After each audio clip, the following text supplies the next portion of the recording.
Hey guys, Professor Bell, Comic Book University, and Uncanny Avengers, issue number 23. We get to see that Simon is back. We get to see that he comes back, he's staring at Rogue, she finally wakes up, and I think it's really funny. She's like, oh, Deadpool, me and you? Which, first off, by the sound of it alone, that would be really sad. Because, I mean, the girl can't really touch anybody. And then to wake up and realize that you just, did it. It's like, wouldn't you at least want to be able to remember that? That stinks. That really stinks. Is what it is. So she wakes up and she says, me and you? And Deadpool says, and Simon, which is just, wow. Wow, I never thought of Rogue as that kind of person. Anyway, so he's back, and Rogue is apparently still powered. And, oh yes, Beast comes running back in. Guys, if you're a fan of the old school Avengers comics, Beast even had his own solo series that I believe had Simon in it also. I could be wrong. I don't remember it that well, but it wasn't the most memorable series. But I know that there are many times when they've shown the close friendship between Beast and Simon Williams, Wonder Man. I mean, these two, seriously, I would have to say that of all the friends in the Marvel Universe, these two, they run the tightest. They run the deepest because these guys are just the buds. And they're absolutely inseparable. And I think that one of the funniest things is that Beast at one point says, oh, it's funny that it took this long for her to finally slap Deadpool. And Simon says, I wish that I could have remembered it that way. Because obviously they'd kissed before and just, wow, yeah, I know. Anyway, Simon doesn't remember anything of what happened, and then Deadpool has to explain to him that he's broke. So Deadpool tries to help him out because, they had to kind of use his money to fund the Uncanny Avengers, the Unity team, after Captain America broke them up.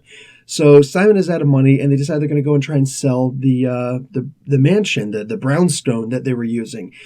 Well, even the best realtor in New York City says, nope, can't help you. Nobody wants to be spandexed. Like, what are you talking about? What's spandexed? Spandex is apparently where he's like, you guys move out, you don't exactly leave a forwarding address. So the new people who move in wind up getting kidnapped or tortured or killed by the villains who come looking for you guys. So yeah, I couldn't sell this if I wanted to. So that's, first off, yeah, that's a really, really good point. Two, wow, that's really sad. That's really sad. All right, so Simon flies off, calling Deadpool a dummy. Whatever. I'm sure Simon will bounce back some way, shape, or form. It doesn't matter. The point is that he flies off and Captain America shows up in his car. Says, hey, soldier, you ready to do your duty for your country? Deadpool is hysterical. He says, oh, sorry, Cap. I only get in the cars for strangers offering me candies. God, I love when Deadpool... See, Deadpool in this comic, he's not too much because he's not overbearing because it's not all Deadpool. Yeah, it's hard for me to read the Deadpool comics themselves because it's just too much of that too often. But nonetheless, in here, Deadpool is perfect. He's spot on. And we already, if you were reading the Secret Empire comics, you know that Deadpool did indeed join Cap's side. Secret Avengers issue number 1, I believe, showed him actually in the team fighting against that big monster, Kurzik or something. Now here's the absolute coolest part. Synapse goes in to see Cable. Everybody's tried everything they possibly could, but Synapse goes in and she touches his mind. Now she's learning. She's like the token Inhuman on the team. She tries to touch his mind, and she's, got her nerve-ending powers and all that stuff, and it's just, electricity. It's just the firing off of synapses close to the brain and wherever. She goes to touch his head, and there's nothing there. Like, literally, he's not there. So she gets an idea, and she touches his robotic arm.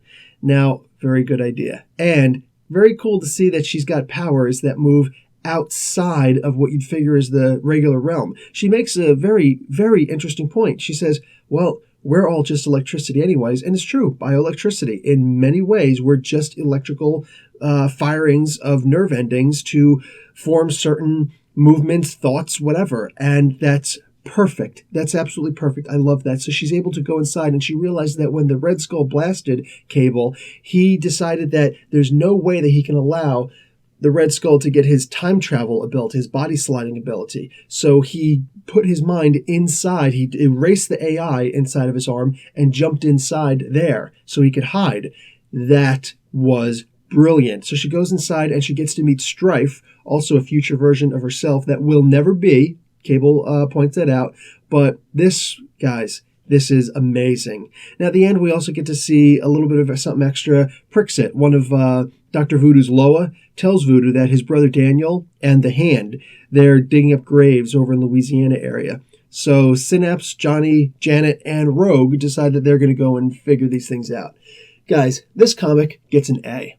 I love this. I can't tell you enough. I can't express how much that I really love this comic. I'm sad that I actually dropped the comic for a little while after the whole Hulk thing, after they'd solved that. Just for a little while, I did drop the comic. And I only reviewed a couple of comics around those times, but I'm definitely sticking on the comic now. This comic is it's great because this is a team, but the team isn't always together.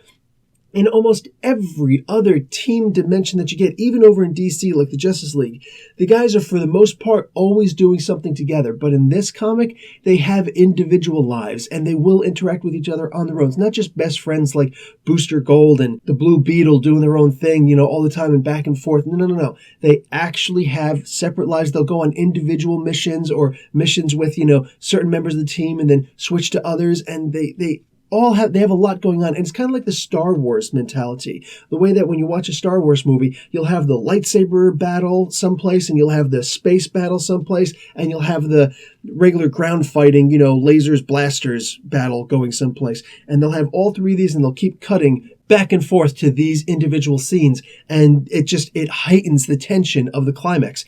And that's pretty much the mentality of this comic. And I can't express how much I love that formula. It's perfect. Anyway, guys, Professor Bill, Comic Book University, class dismissed.